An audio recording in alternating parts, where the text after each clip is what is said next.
ने पढ़ने लिखने की बात कही,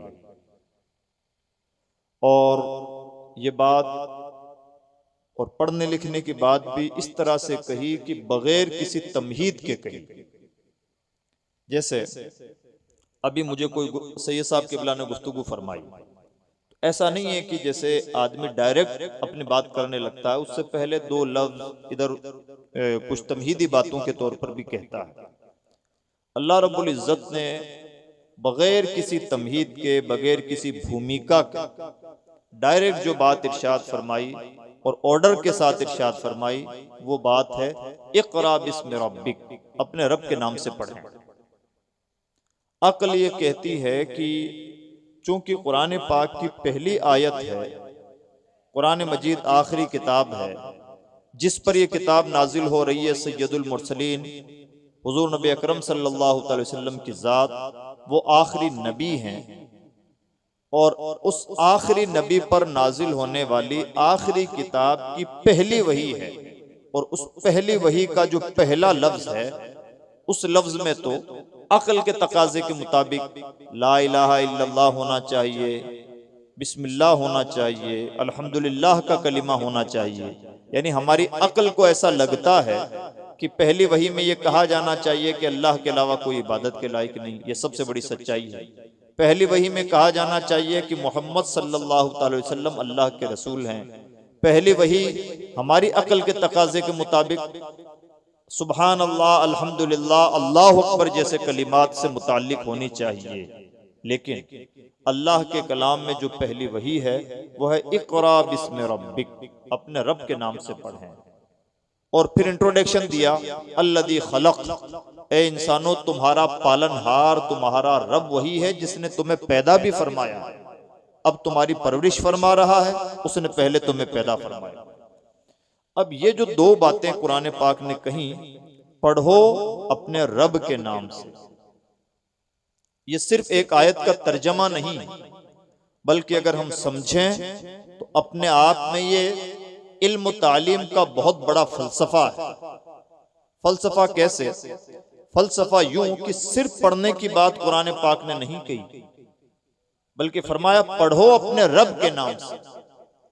और रब के नाम से पढ़ने का क्या मतलब है? रब का मतलब होता है पालनहार।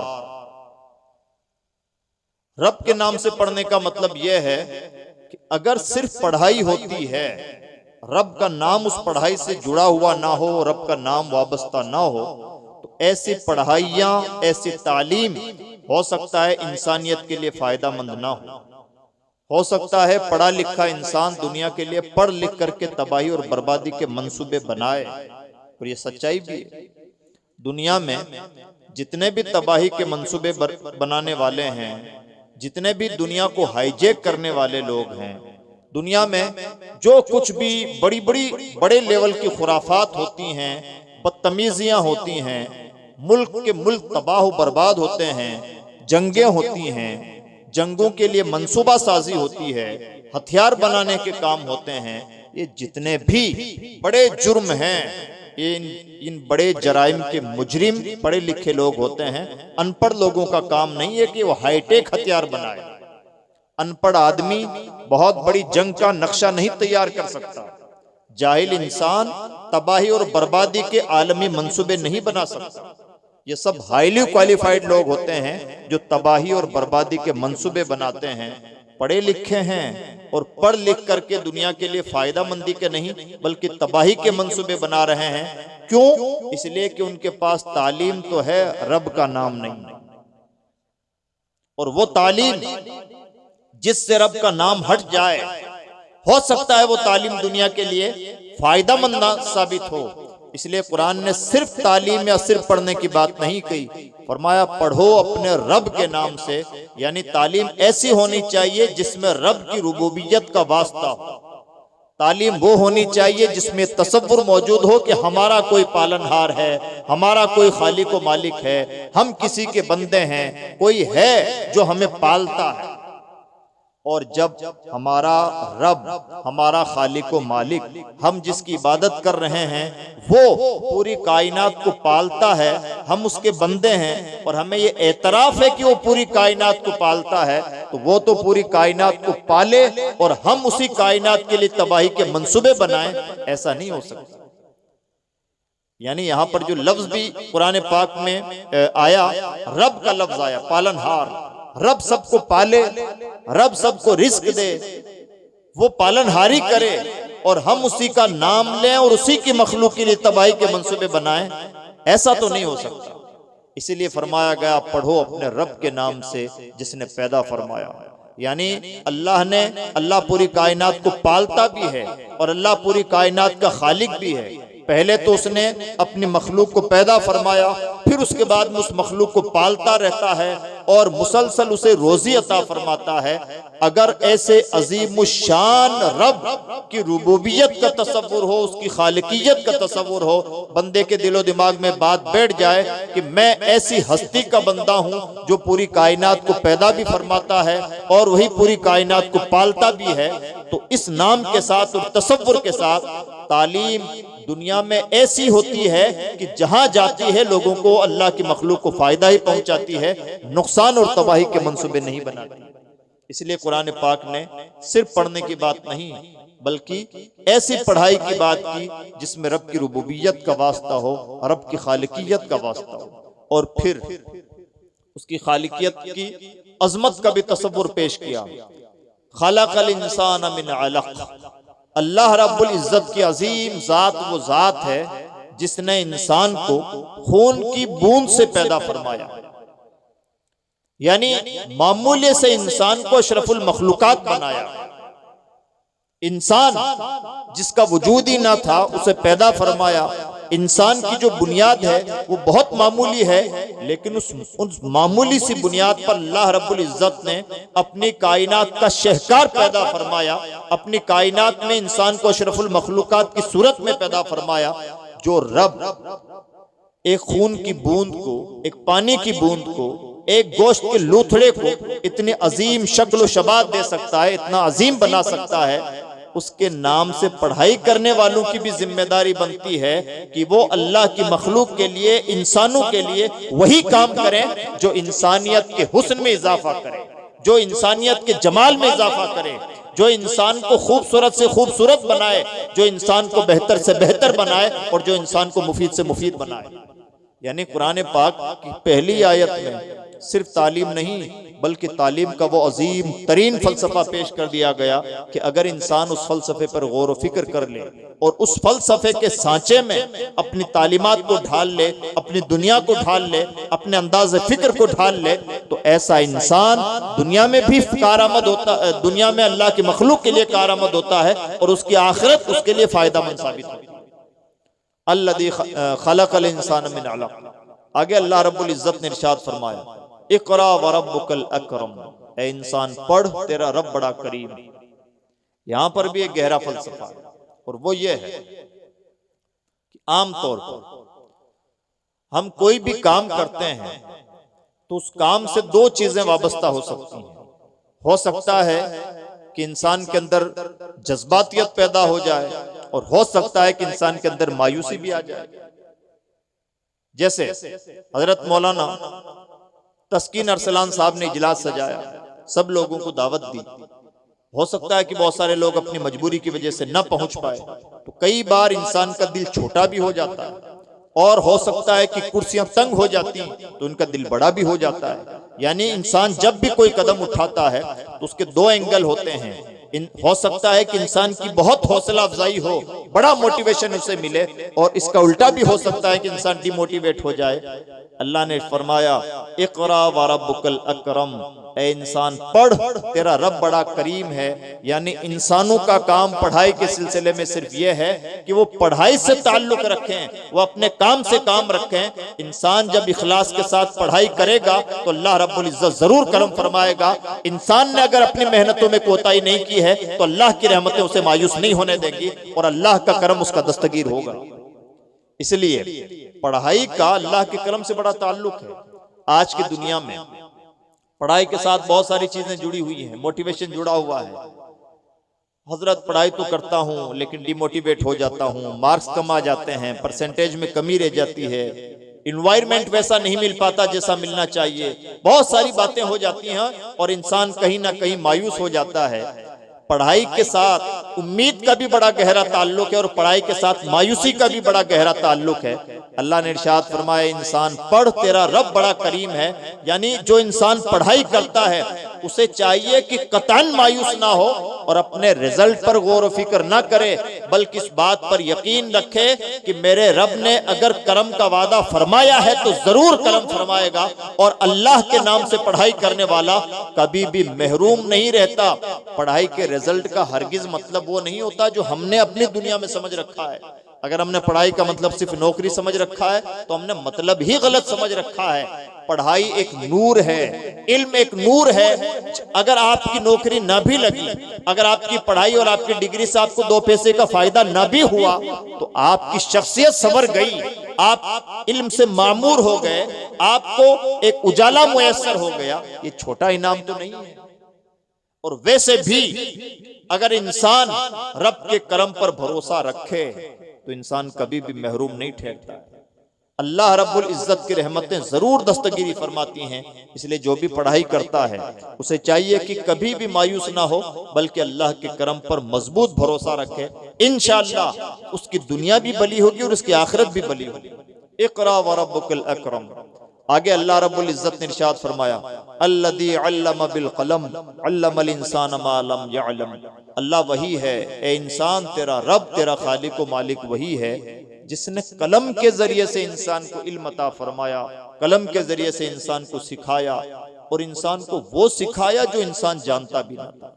यानी पहली ही 5 आयतों में पढ़ने की भी बात हो गई, पढ़ाई का फलसफा, पढ़ने वाले की नियत क्या होनी चाहिए, पढ़ाई का कॉन्सेप्ट क्या होना चाहिए, अल्लाह रब्बुल इज्जत की रुबूबियत का तसव्वुर कैसे होना चाहिए, उसके खालिक व मालिक होने का तसव्वुर कैसे होना चाहिए, इंसान को अपनी बिसात कैसी नजर आनी चाहिए, ये सब चीजें भी बयान हो गई। और पढ़ाई का निहायत इंपॉर्टेंट सोर्स है कलम। कलम के जरिए से इंसानों में इल्म मुंतकिल होता है। अल्लामा मुफ्ती नजरुल बारी साहब ने कुछ किताबें लिखी हैं, फतावा लिखते हैं, हमारी जमात के अजीम आलिम दीन हैं। तो इतना नहीं है कि इनका इल्म इनकी जात तक महदूद रहता है, बल्कि आने वाली नस्लों तक भी इनका इल्म पहुंच रहा है। वो हजरत सैयद साहब जैसे तलामिजा के जरिए से तो पहुंच ही रहा है, लेकिन इनके कलम की बरकत से भी आने वाली नस्लों को भी इनका इल्म मुंतकिल हो रहा है। यानी कलम हमेशा इल्म के फरोग का जरिया रहा है। कलम की बदौलत इल्म का फैजान आम से आम होता रहता है। आज तक बुखारी शरीफ हमारी दरसगाहों में पढ़ाई जाती है, ये कलम की बरकत ही तो है। मेहनत करने वाले ने कब मेहनत की थी, लिखने वाले ने कब उसे लिखा था, लेकिन आज भी ऐसा महसूस होता है, हमें किसी भी कमी का एहसास नहीं होता, बल्कि आज भी हमें ऐसा लगता है कि जैसे हम इमाम बुखारी के दरसगाह में बैठे हुए हों। ये कलम की बरकत है। अल्लाह रब्बुल इज्जत इस तरह से इल्म को कलम के जरिए से आम फरमाता है। और कलम जैसे इंपॉर्टेंट सोर्स का भी कुरान पाक की पहली वही में जिक्र कर दिया गया। अल्लज़ी अल्लम बिल कलम, अल्लाह ने कलम के जरिए से इंसान को सिखाया, और सिखाया भी वो जो इंसान न जानता था। यानी इंसान पहले जाहिल होता है, लेकिन जब अल्लाह के नाम से पढ़ना लिखना शुरू करता है तो अल्लाह रब्बुल इज्जत उसे वो इल्म अता फरमाता है जिसका तसव्वुर भी इंसान के दिलो दिमाग में नहीं होता। इसी वजह से एक हदीस पाक में ये बात इरशाद फरमाई गई, इंसान जब अपने इल्म पर अमल करता है तो अमल की बदौलत अल्लाह रब्बुल इज्जत उसे वो भी अता फरमा देता है जो उसने सीखा नहीं होता है। शर्त यह है कि इंसान अपने इल्म पर अमल करता रहे। इल्म हासिल करना अपने आप में निहायत शरफ की बात है, और इल्म पर अमल करना और ज्यादा शरफ की बात है। इंसानों को चाहिए कि अपने मिजाज के अंदर ये दोनों चीजें पैदा कर लें, भरपूर इल्म भी हासिल करे और अपने इल्म पर भरपूर अमल भी करे, और हमेशा नेक नियत रहे। पढ़ाई लिखाई का हर काम, दुनिया का हर भला काम रब की रुबूबियत के साथ, रब की खालिकियत के साथ, रब की इलाहियत के तसव्वुर के साथ हो, और ये तसव्वुर दिलो दिमाग में रहे कि मैं तो बड़ा हल्का फुल्का हूँ, मैं तो खून और पानी की बूंद से पैदा शुदा एक हल्का और मामूली सा हूँ, लेकिन मेरे रब ने मुझे इल्म की बदौलत ये शरफ अता फरमाया कि अशरफुल मखलूकात बनाया है। वही पालनहार है, वही खालिक व मालिक है, वही करीम है और उसी के करम पर भरोसा है। जब इंसान के दिलो दिमाग में अल्लाह की अजमतों के तसव्वुरात होते हैं तो उसकी दुनिया भी भली होती है और उसकी आखिरत भी भली होती है। अजीज दोस्तों, एक बार दुरूद शरीफ पढ़ लें। अल्लाहुम्मा सल्ली व सल्लिम मुबारिक व रहमत व रहम अला सय्यिदिना व शफीना व नबिय्यिना व हबीबिना व मौलाना मुहम्मद सल्लल्लाहु तआला अलैहि वसल्लम।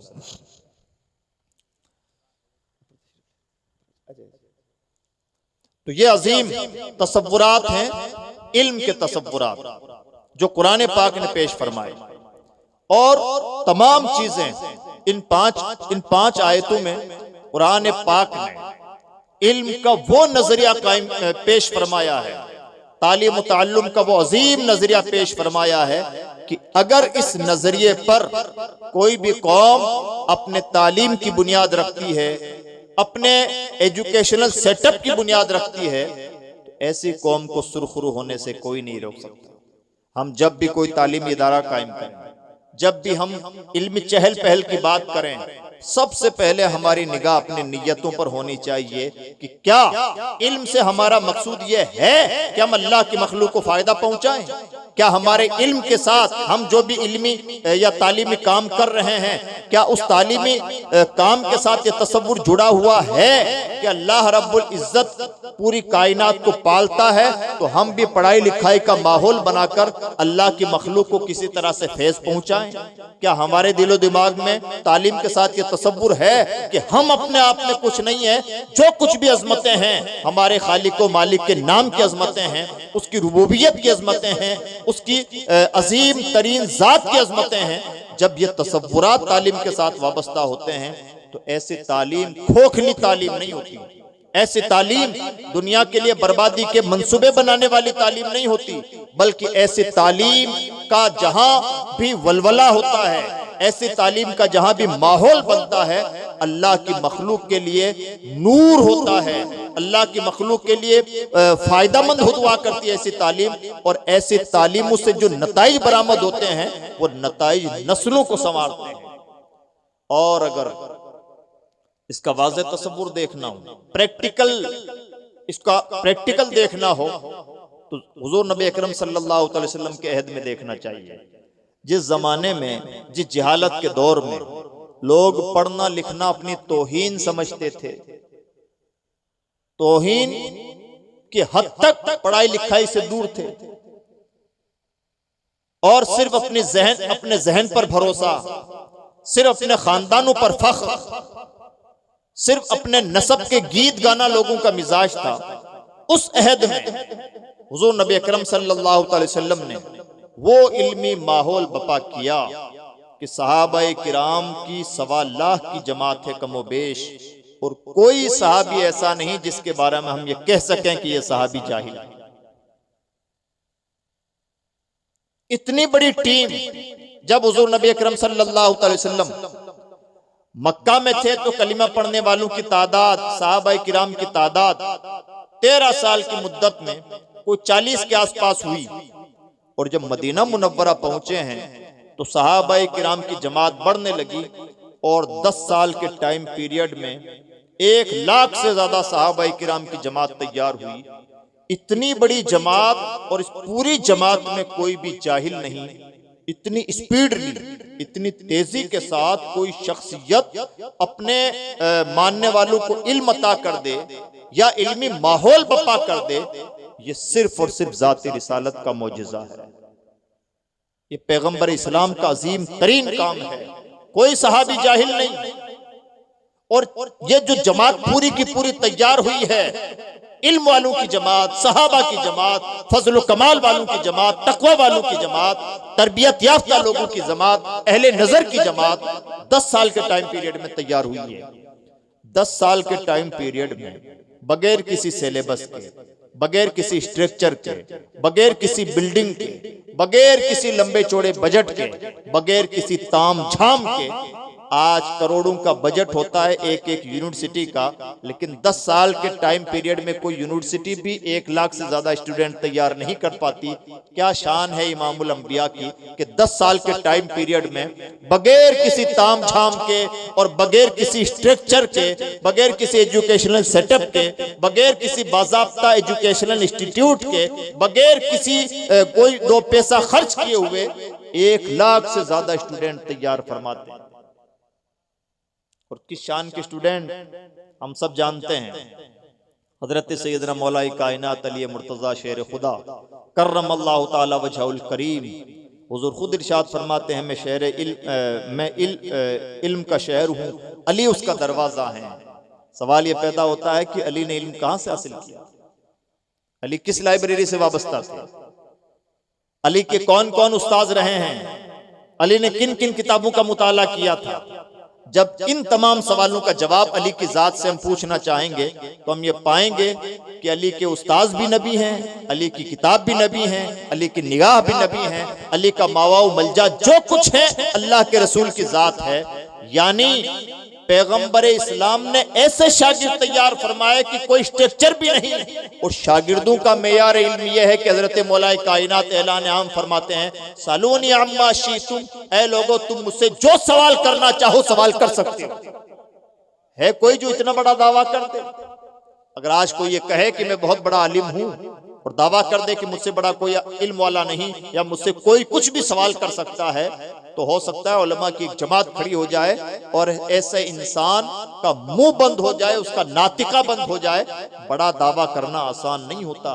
शेर खुदा का ऐलान आम है, मुझसे जो सवाल करना चाहो कर सकते हो। नबी की सोहबत की बरकत से, नबी की दी हुई तालीम की बरकत से इंशाअल्लाह हर सवाल का जवाब दूंगा और तशफ़ी बख्श दूंगा। नबी के शागिर्दों में एक शागिर्द है हजरत सैयदना अब्दुल्ला इब्न अब्बास, फरमाते हैं मेरे ऊंट की नकील भी गुम होती है तो कुरान पाक से तलाश करता हूं। कहां इल्म हासिल किया था हजरत अब्दुल्ला इब्न अब्बास ने? ये सब नबी के शागिर्द, यानी बगैर किसी स्ट्रक्चर के पैगंबर इस्लाम ने वो इल्मी माहौल बपा किया कि तिरमिज़ी शरीफ की एक हदीस पाक में हजरत सैयदना उमर फारूक आजम रज़ियल्लाहु ताला अन्हु से मरवी रिवायत है। हजरत सैयदना फारूक आजम ने ऐलान आम फरमाया, ला यबी फी सूक़िना इल्ला मन क़द तफ़क़्क़ह फ़िद्दीन, हमारे बाजार में खरीदारी करने के लिए वही आए जो अपने वक्त का फकीह हो, मुफ्ती हो। जिसके शागिर्दों ने ऐसा माहौल बना दिया कि पढ़े लिखे लोगों के अलावा कोई बाजार में ना आए। क्या दुनिया अंदाजा कर सकती है कि उस्ताद का मेयार इल्म क्या रहा होगा? कोई नाप सकता है कि जिसकी निगाहों से ये टीम तैयार हुई है वो शख्सियत कितनी अजीम तरीन शख्सियत है? क्या कोई अंदाजा लगा सकता है कि उसका मेयार इल्म क्या है? ये जात है नबी की जात। ऐसा इल्मी माहौल पैदा फरमाया पैगंबर इस्लाम ने कि नबी के माहौल से बड़ा इल्मी माहौल दुनिया के नक्शे पर नजर नहीं आता। और दोस्तों उसी की बरकत है कि आज दुनिया में निहायत इल्मी फजा है। आज तो हर कोई पढ़ लिख गया है, पढ़ाई लिखाई का माहौल है और हमा जहत पढ़ाई लिखाई का माहौल है। सवाल यह है कि ये माहौल किस वजह से है? इस बात का, इस सवाल का बड़ा गहरा जवाब है। अगर हम ये कहें कि ये दुनिया की तरक्की है तो फिर सवाल पैदा होता है। सवाल ये पैदा होता है कि अगर ये दुनिया की तरक्की है कि दुनिया में हर जगह पढ़ाई लिखाई का माहौल बन गया है, हर जगह स्कूल कायम है, हर जगह मदरसे कायम है, हर कोई थोड़ा मोड़ा अपनी जरूरत के मुताबिक तो आज के दौर में पढ़ना लिखना जानता ही है, तो ये माहौल अगर हम मानते हैं कि मादियत की बदौलत है, दुनिया का अपना कमाया हुआ है, सवाल ये पैदा होता है कि यही इंसान जो आज है, हजरत आदम अलैहिस्सलाम से लेकर हजरत ईसा अलैहिस्सलाम तक भी तो यही इंसान था। यही 2 आंखें थी, यही दिल दिमाग थे, यही हाथ पांव थे, यही इंसान था, यही इंसानी जरूरतें थी। ये इल्मी माहौल हजरत आदम अलैहिस्सलाम से लेकर हजरत ईसा अलैहिस्सलाम के अहद तक 1 लाख से जायद अंबिया किराम के टाइम में क्यों ना पैदा हुआ? आज इल्म का आलम यह है कि अभी हमने सुना अजहरी साहब से कि इंसान इस बात पर बहस कर रहा है क्या इस जमीन के गोले से बड़ा भी कोई जमीन टाइप का गोला हमें कहीं मिल सकता है? क्या इस जमीन के अलावा भी हम कहीं पर अपने आबादी बसा सकते हैं? क्यों ना सैयारगान को, सितारों पर कमंदें क्यों नहीं उछाली जा सकती? एक एक चीज पर मुसलसल रिसर्च हो रही है और इंसान कहां कहां की बातें कर रहा है। तैयारी चल रही है कि मरने के 100 घंटे बाद में भी इंसान के ब्रेन को जिंदा कैसे रखा जा सकता है। यह इल्मी माहौल, आज ये इल्मी लेवल है इंसानियत का। और उधर 1 लाख से ज्यादा अंबिया किराम तशरीफ लाए और आलम यह है कि इंसान अपनी जरूरत पूरी करने के लिए आग भी ढंग से तैयार ना कर सका, बल्कि पत्थर को पत्थर से रगड़ करके आग सुलगाई जाती थी। यानी इंसान अपनी जरूरत के सामान भी ढंग से ना बना सका 1 लाख से ज्यादा अंबिया किराम के जमाने में। और इधर 1500 साल का टाइम पूरा हुआ है और आलम यह है कि कहां कहां की इंसान बातें कर रहा है और इंसान की तरक्की कहां से कहां जा पहुंची है। फिर वही सवाल कि ऐसा हुआ क्यों? ये तरक्की इंसान की तरक्की है या कुछ और? तो जाहिर सी बात है इंसान की तरक्की तो नहीं हो सकती, वरना इंसान तो हमेशा से रहा है। सच्ची बात तो ये इकबाल की जबान में कही है। तो सबक ये मिला है मेराज मुस्तफ़ा से हमें, आलम बशरियत की जद में है गर्दूं। ये इंसान की तरक्की नहीं बल्कि मोहम्मद अरबी के कदमों की बरकत है और ये मोहम्मद अरबी की गुलामी की बरकत है कि आज इंसान इल्म की मेराज पर कायम है। वरना यही इंसान तो पहले भी था। हजारों हजार अंबिया किराम की उम्मत में यही इंसान था, इंसान की यही जरूरतें थी। ये तरक्कियां पहले क्यों ना हो ली? ये तरक्कियां सब इसी दौर में क्यों हुई? उम्मत मोहम्मद ही के अहद में क्यों हुई? वजह यह है, हुजूर ने इकबाल की जबान में, हुजूर ने शबे मेराज ये बताया है, ए इंसानों तुम्हारा काम सिर्फ जमीन पर रेंगना नहीं, अगर तुम चाहो तो आसमानों पर भी कमंदे उछाल सकते हो। अगर तुम चाहो तो अपनी इस दुनिया से ऊपर भी उड़ सकते हो। मानना पड़ेगा, या तो दुनिया साबित करे कि पैगंबर इस्लाम से पहले भी इसी तरह का इल्मी माहौल था, या फिर दुनिया ये मान ले कि जितनी भी तरक्की है, साइंस की तरक्की इल्म की बदौलत और इल्म की तरक्की मोहम्मद अरबी के कदमों की बरकत से। अगर हम मुसलमान दुनिया से मनवाने में कामयाब हो जाएं तो कोई भी शिक्षा दिवस पैगंबर इस्लाम के नाम से हटा करके मनवाया नहीं जा सकता, माना नहीं जा सकता। इसलिए कि शिक्षा के लिए जो जागृति पैगंबर इस्लाम ने पैदा फरमाई है, उससे बड़ा इनकलाब दुनिया के नक्शे पर कहीं नजर ही नहीं आता। मानना पड़ेगा कि जो कुछ भी दुनिया में खैरात बट रही है मेरे नबी के नाम का सदका है। हमारी जिम्मेदारी बनती है कि हम इस बात को आम करें। हमारी जिम्मेदारी बनती है कि हम अपने किरदार और अमल से साबित करें कि हम इल्म को फरोग देने वाली शख्सियत के गुलाम हैं। हम उस नबी के उम्मती हैं जो इल्म का नबी है, उस नबी के उम्मती हैं जो जिहालत का खात्मा करने वाला नबी है। हम उस नबी के उम्मती हैं जिस उम्मत की इब्तिदा ही इल्म के साथ हुई। और ये काम कैसे पॉसिबल होगा दोस्तों? ये काम इस तरह से पॉसिबल होगा कि हम भले गुर्बत की जिंदगी गुजार लें लेकिन इल्म के साथ समझौता ना करें। भले जैसे तैसे अपनी जरूरतें पूरी कर लें लेकिन खुद को और अपने आने वाली नस्लों को खास तौर पर जाहिल न रहने दें। और इसका क्या तरीका है?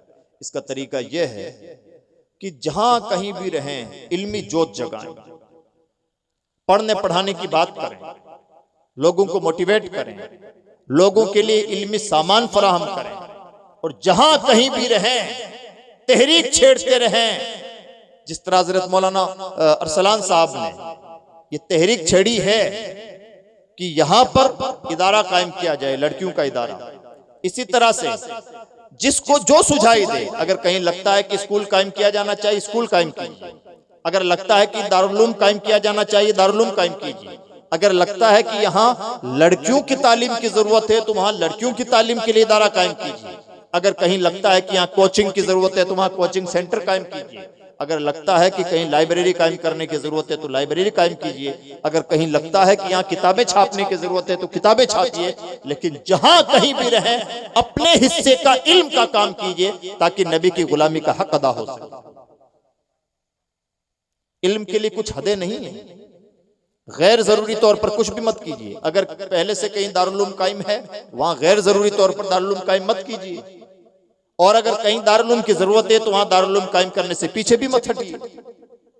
बुनियादी तौर पर यह देखा जाना चाहिए कि इल्मी तौर पर उम्मत की किस इलाके में कौन सी जरूरत है। उम्मत की जरूरत पर लब्बैक कहना, यही रसूलुल्लाह की तरबियत का मिजाज रहा है। और इसका एग्जाम्पल है औकाफ के मसाइल।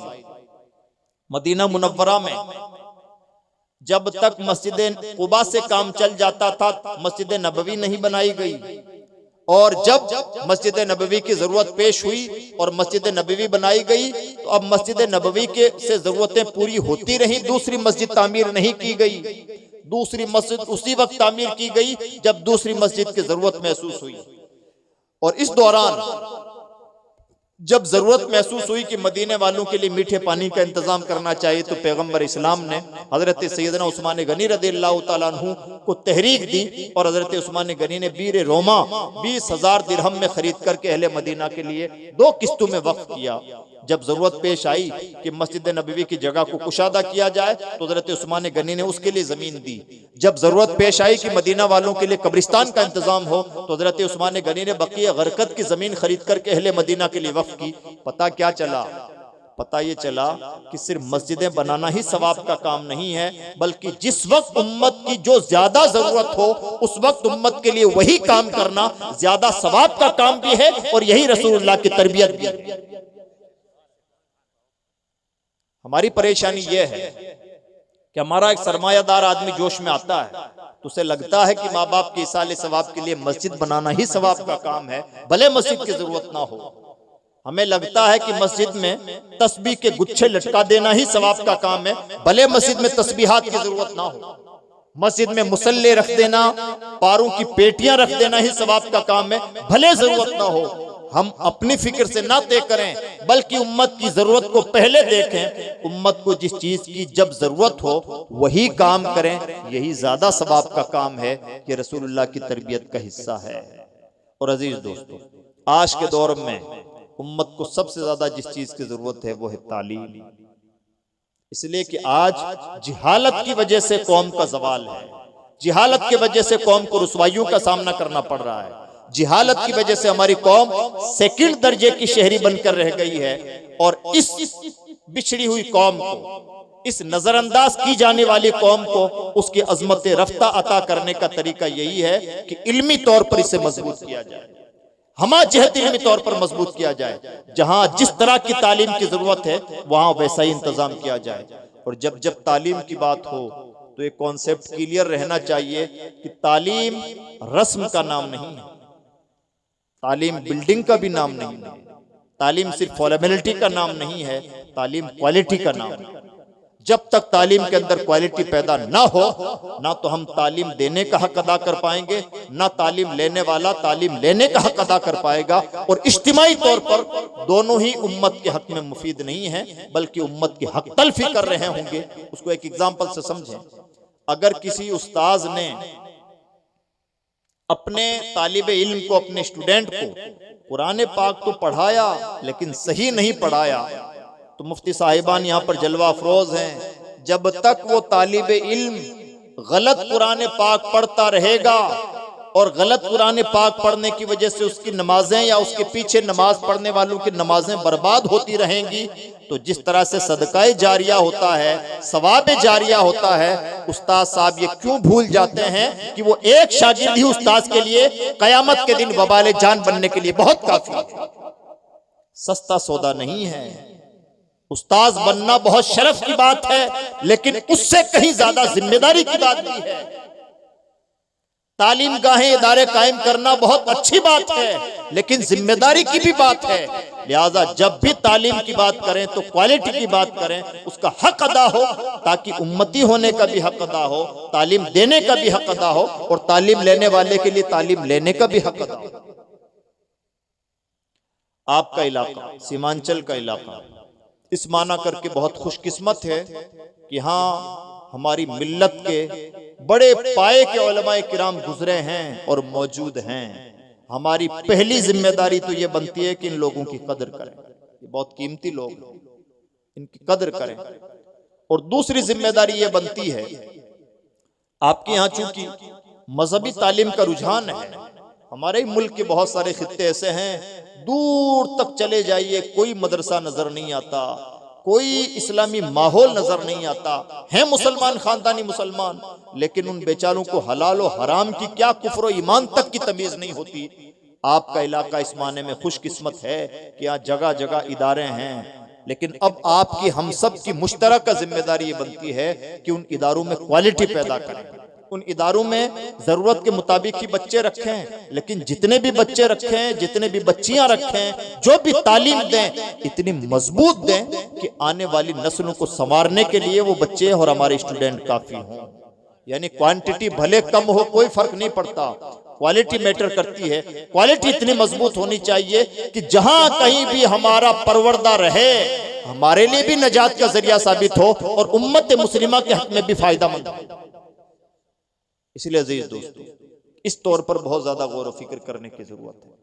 और आज के दौर में तालीम का एक और मतलब भी हो गया है, और वो ये हो गया है कि बतौर मुस्लिम हमारा काम दीनी तालीम के बगैर कतअन नहीं चलना, वो हमारी रूह है, लेकिन उस रूह की जान है मॉडर्न एजुकेशन भी। जिस तरह से रूह के बगैर काम नहीं चलता, जिस्म के बगैर भी काम नहीं चलता, इसलिए स्कूलिंग की तालीम भी अपने बच्चों को जरूर दें, दिलवाएं, और अपने इलाके के स्कूलों को अच्छे स्कूल में बदलें, अपने इलाके के मदरसों को अच्छे मदरसों में बदलें। और जो लोग भी तालीम का काम कर रहे हैं, चाहे वो स्कूल की शक्ल में कर रहे हों, मदरसे की शक्ल में कर रहे हों, कोचिंग की शक्ल में कर रहे हों, उनकी हौसला अफजाई करें, उनका शुक्र अदा करें, और कभी भी अपने दिलो दिमाग में ये बात ना लाएं कि ये खाने कमाने के जरिए हैं। बल्कि मैं तो कहता हूं कि अगर कोई स्कूल चला रहा है, उस स्कूल की फीस ले रहा है, भले उसने ठेठ बिजनेस पर्पज से स्कूल खोल रखा हो, स्कूल आमतौर पर बिजनेस पर्पज से ही खुलते हैं, तब भी उसका शुक्र अदा कीजिए कि भाई तुम्हारा शुक्रिया कि तुमने बिजनेस भी इख्तियार किया, तो वो किया जो हमारे बच्चों को इंसान बनाने वाला। तुम चाहते तो कोई दुकान खोल लेते, तुम चाहते तो कोई मार्केट सजा लेते, अपना दो पैसा कमा लेते, और तुम्हें कोई बहुत ज्यादा परेशानी भी ना होती, लेकिन तुम्हारा शुक्रिया कि तुमने पैसा कमाने के लिए भी वो रास्ता अपनाया है जिससे हमारे बच्चों की शख्सियत संवर रही है। अच्छा मशवरा दें, खैर खाई करें, अपने लोगों का सपोर्ट करें, लोगों को आगे बढ़ाएं, और चीजों को गहराई के साथ समझें, और दर्दमंदी के नाते चीजों को आगे बढ़ाएं। ये आज के दौर की हमारी सबसे बड़ी जरूरतें हैं। तालीम के मुतालिक ये कुछ बातें थीं जो मुझे ज़रूरी महसूस हुई, तो मैंने इन हालात के पेश नज़र आपके सामने रखी हैं, और मैं उम्मीद करता हूं कि मैंने जो बातें आपको बताई हैं, आपने उन बातों को ढंग से सुना समझा होगा। और जो भी लोग बाद में भी सुनेंगे समझेंगे, उनसे भी गुजारिश है कि हम इस वक्त निहायत नाजुक हालात से गुजर रहे हैं, बहुत नाजुक हालात से। और ये नाजुक हालात हम ये नहीं कह सकते कि सिर्फ सियासत की बदौलत है, उसमें कई बार हम खुद भी जिम्मेदार हैं।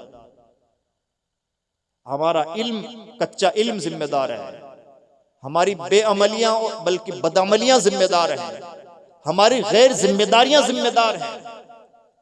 हम अपनी जिम्मेदारियों का हक अदा नहीं कर पाते, इसकी वजह से हालात के तरीका शिकार होना पड़ रहा है। इसलिए अजीज दोस्तों, इन नाजुक हालात में भी अगर हमने अपने आप को संभाला ना दिया और सिर्फ रस्मों में उलझ के रह गए, तो अल्लाह की बारगाह में जवाबदेही बड़ी मुश्किल होगी।